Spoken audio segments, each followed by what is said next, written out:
کہ نبی کریم صلی اللہ علیہ وآلہ وسلم کسی جنازے میں تھے اور قبر کی تیاری میں بھی دیر تھی، تو جیسے سب انتظار میں بیٹھ جاتے ہیں تو نبی پاک صلی اللہ علیہ وسلم نیچے بیٹھ گئے.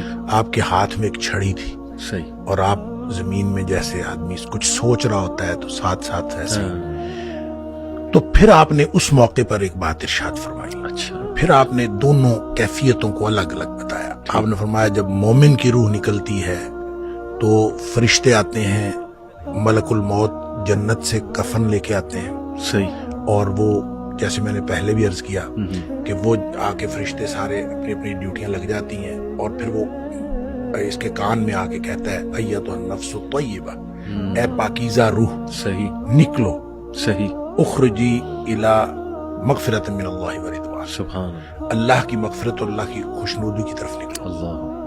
تو پھر وہ تو فوراً نکلتی ہے نا، مطلب اس کا مطلب وہ تو خوش ہوتی ہے، وہ تو نکلنے کے لیے پھر دیر ہی نہیں لگتی. اور وہ جیسے پانی کی مشک بھری ہوئی ہے تو بند کھول دیا جائے، تخرج تسیل کما تخرج القطرۃ من فی السقا، وہ نکل جاتی. تو دوسرا جو ہے جب وہ مومن کے علاوہ کافر اور منافق کی موت کے لیے جب فرشتے آتے ہیں تو نبی کریم صلی اللہ علیہ وسلم نے فرمایا وہ جہنم سے بدبودار کفن لے کے آتے ہیں. اب اس طرح ڈیوٹیاں لگ جاتی ہیں، سب بیٹھ جاتے ہیں، تو وہ جو ملک الموت ہے وہ اس کے کان میں آ کے کہتا ہے ایتھا النفس الخبیثہ، اے ناپاک روح نکلو، اخرجی باہر نکلو، الی سخط من اللہ وغضب، اللہ کی ناراضگی اور اللہ کے غضب کی طرف نکلو. اللہ کی ناراضگی اور اللہ کا غضب تیرا انتظار کر رہا ہے. آپ اندازہ کریں جس کو یہ کہا جائے اور ادھر دنیا میں پڑے ہوئے اس کو یہ خبر مل جائے کہ اللہ کی ناراضگی اور اللہ کا غصہ میرا انتظار کر رہا ہے تو وہ کیوں نکلے گی؟ جی ہاں. پھر نبی پاک صلی اللہ علیہ وسلم فرمایا فتفرق فی جسدہ، وہ پھر جسم کے اندر چھپتی پھرتی ہے، کبھی ادھر جاتی کبھی ادھر. اس کا مطلب ہے ایک اینٹیٹی ہے نا، بالکل روح ایک چیز ہے، اس کی بھی ایک پوری سمجھ ہے. ہاں جی، وہ بھاگتی پھرتی ہے. فتفرق فی جسدہ، جسم کے اندر بھاگتی پھرتی ہے، باہر نہیں نکلتی. تو پھر فرشتے جو ہیں وہ فینزعہ، وہ پھر اس کو کھینچ کر نکالتے ہیں. اللہ اکبر. اور پھر اس کی جو نبی پاک صلی اللہ علیہ وسلم نے مثال بیان فرمائی، کما ینزع الصفود من الصوف المبلول، جس طرح سے گیلی اون ہو اور اس کے اندر گرم سلائی لوہے کی رکھ دی جائے اور پھر اس کو کھینچا جائے ایک طرف، ظاہر روئی وہ اون جو چمٹ جائے گی تو اس کو ایک طرف سے کھینچیں گے تو وہ تو تار تار ہو جائے گی.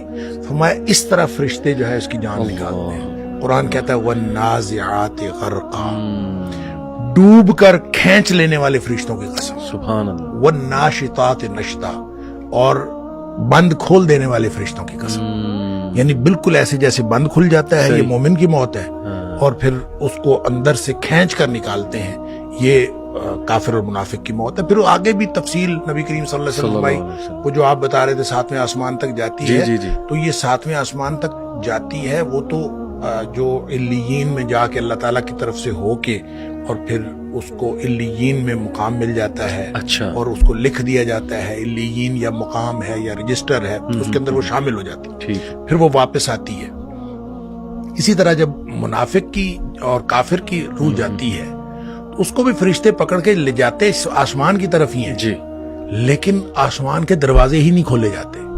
اچھا، اس حدیث میں یہ بھی تفصیل ہے کہ ظاہر ہے جب مومن کی موت جنت کے خوشبودار کفن میں ڈالی جاتی ہے تو ہر طرف خوشبو پھیل جاتی ہے. صحیح. اور وہ فرشتہ جب لے کے جا رہا ہوتا ہے اس کی روح کو، سب پوچھتے ہیں کس کی روح ہے، کیونکہ خوشبو پھیلی ہوئی ہوتی ہے. اور ہر شخص اس کے لیے جو ہے نا وہ دعائیں کر رہا ہوتا ہے، اور ہر شخص خوشی اور مبارکباد کی صدائیں آ رہی ہوتی ہیں. دوسری طرف جب وہ کافر کی منافق کی موت وہ جب آتی ہے تو اس کی بدبودار کفن ہوتا ہے اور بدبو پھیل جاتی ہے سارے چار چفیرے ہر عالم. جب وہ ہر طرف بدبو پھیلتی ہے تو ہر کوئی جو ہے نا اس کے اوپر لعنت کر رہا ہوتا ہے. پھر وہ لے کے آسمانوں کو چڑھتا ہے، آسمان کے دروازے ہی نہیں کھولے جاتے. قرآن میں بھی آتا ہے کہ اس کے لیے آسمان کے دروازے نہیں کھولے جاتے. اچھا، اس پر پھر حدیث میں آتا ہے کہ وہ فرشتے پھر اس کو وہاں سے چھوڑ دیتے ہیں. اچھا، وہ پھر گرتی ہے نیچے. یعنی جو جہنم ہے وہ پستی کا استعارہ ہے، صحیح، اور جنت جو ہے وہ اونچائی کا اور بلندی کا.